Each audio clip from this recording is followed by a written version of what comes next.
Assalamualaikum warahmatullahi wabarakatuh. Nama saya Fathur Rahman. Hari ini saya akan menjelaskan tentang sejarah perkembangan bimbingan konseling di Indonesia. Sejarah perkembangan bimbingan konseling di Indonesia. Sejarah perkembangan bimbingan konseling di Indonesia dimulai sejak tahun 1962. Sebelumnya disebut Bimbingan dan Penyuluhan atau BP dan hanya diresmikan sejak tahun 1975 di sekolah. Layanan BK sudah mulai dibicarakan di Indonesia sejak tahun 1962, tetapi hanya sejak tahun 1975 diresmikan di sekolah.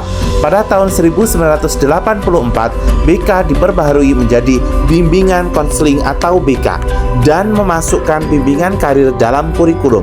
Perkembangan BK semakin mantap pada tahun 2001.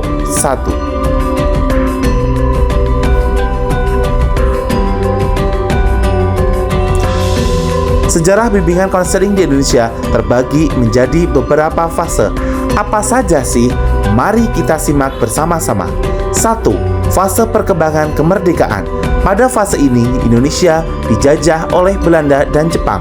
Para siswa dikerahkan untuk mengabdi pada negara demi memperjuangkan bangsa Indonesia melalui jalur pendidikan. Wadah untuk mengembangkan potensi siswa, salah satunya adalah Taman Siswa, yang mana dipelopori oleh Kiai Haji Dewantara. 2. Dekade 40-an. Pada dekade ini, bimbingan dan konseling lebih banyak ditandai dengan perjuangan-perjuangan merealisasikan kemerdekaan melalui pendidikan. Pada dekade ini juga diupayakan secara bertahap memecahkan masalah besar seperti pemberantasan buta huruf yang ada di Indonesia. Dekade 50-an. Pada dekade ini, bidang pendidikan menghadapi tantangan besar, yakni memecahkan masalah kebodohan dan keterbelakangan masyarakat Indonesia pada masa itu. Kegiatan bimbingan pada masa itu lebih dikerahkan agar membuat para siswa agar berprestasi. Yang keempat, dekade 60-an. Pada dekade ini terdapat beberapa peristiwa penting seperti 1. Pada tahun 1964 diberlakukan jurusan bimbingan dan penyuluhan di IKIP Bandung dan IKIP Malang. Pada tahun 1975, Konvensi Nasional Bimbingan 1 di Malang berhasil meneruskan keputusan penting.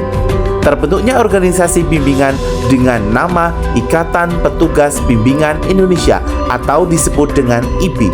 Pada tahun 1984 disempurnakan bimbingan dan konseling di dalam kurikulum. Pada tahun 2001 perkembangan BK semakin mantap. Selain itu, pada tahun 1994 sampai dengan 1999, model bimbingan dan konseling perkembangan merupakan model yang cukup efektif dan mampu memperbaiki mutu layanan bimbingan dan konseling di sekolah. Model ini memiliki kelayakan untuk diterapkan di semua jenjang pendidikan. Namun, beberapa prodi BK pencetak sarjana bimbingan dan konseling di Indonesia masih tetap. Selanjutnya, berikut adalah beberapa contoh pengaruhnya tentang perkembangan bimbingan konseling yang ada di Indonesia.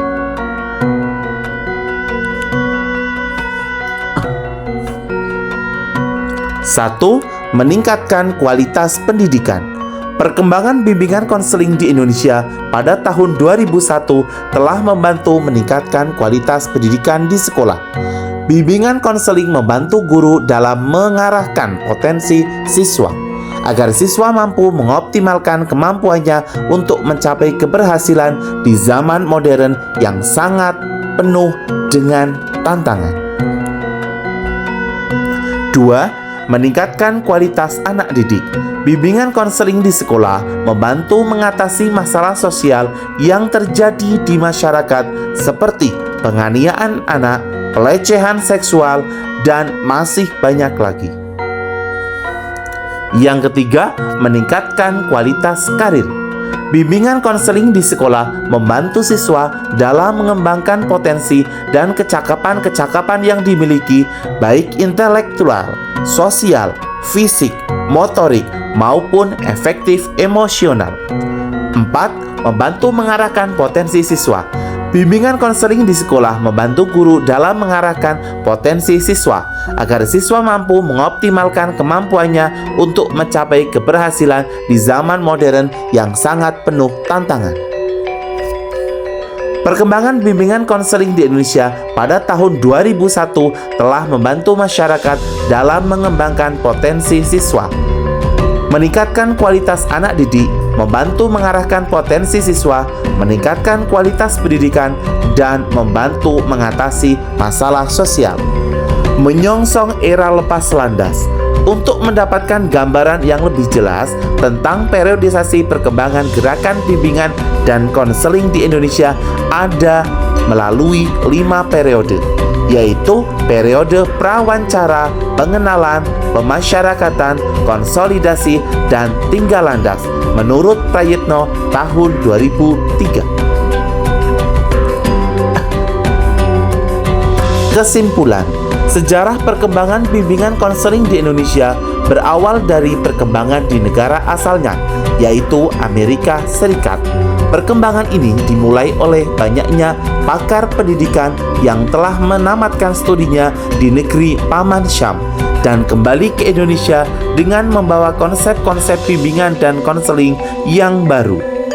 Perkembangan BK di Indonesia dapat dibagi menjadi 7 periode, mulai dari periode sebelum kemerdekaan, periode ketaktentukan ekonomi, periode modern, dan lain-lain. Selama periode ini, bimbingan dan konseling masih merupakan hal yang baru bagi bangsa Indonesia. Tetapi kita telah mencapai pengalaman dan pendidikan terkait BK sejak dulu. Perkembangan BK di Indonesia terus berkembang dengan meningkatkan kualitas dan kuantitas tingkah laku seseorang yang terlihat dalam bentuk bertambahnya kualitas dan kuantitas kemampuan seseorang dalam berbagai bidang. Demikian presentasi dari saya. Ada kurang lebihnya, saya mohon maaf yang sebesar-besarnya. Wassalamualaikum warahmatullahi wabarakatuh.